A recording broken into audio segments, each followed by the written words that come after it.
Kalian tahu nggak sebenarnya apa yang paling ditakutin seorang ayah? Lihat aja ayah kita. Setiap hari berangkat kerja dengan muka tenang. Kayak semua beban hidup itu bisa dia pikul sendiri. Pulangnya, diam, makan sedikit, lihat HP sebentar, lalu rebahan sampai tertidur. Karena dia nggak ngomong apa-apa. Kita pikir hidupnya baik-baik aja.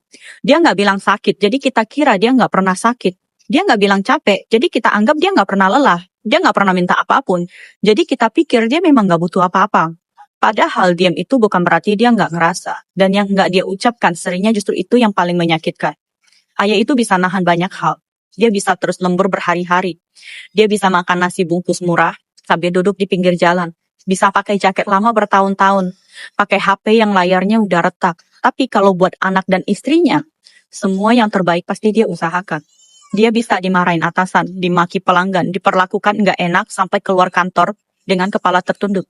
Tapi begitu berhenti sebentar, nyalain rokok, tarik napas panjang, dia berdiri lagi kayak nggak terjadi apa-apa. Capek, iya. Sakit hati, iya. Tapi dia tahan, karena dia merasa itu tanggung jawabnya. Dan tahu nggak, hal yang paling dia takutin bukan susah, bukan capek, bukan malu. Hal yang paling bikin ayah takut adalah waktu pulang ke rumah setelah menguras tenaga, tapi nggak dapat sedikit pun kehangatan. Dia takut kasih sayangnya dianggap biasa, takut pengorbanannya dianggap kewajiban, takut saat dia lagi jatuh, justru dapat ucapan yang bikin hatinya patah. Kok kamu gitu aja nggak bisa sih? Padahal yang dia mau itu sederhana banget. Saat dia pulang dengan badan lelah, ada istri yang menyambut dengan segelas air hangat. Saat dia duduk terdiam, ada anak yang bilang, ayah capek ya, makasih ya. Karena ayah itu bukan baja, dia cuma manusia yang pakai seluruh tenaganya untuk lindungin keluarga. Dia juga bisa rapuh, dia juga bisa takut, dia juga berharap ada yang peduli walaupun sedikit.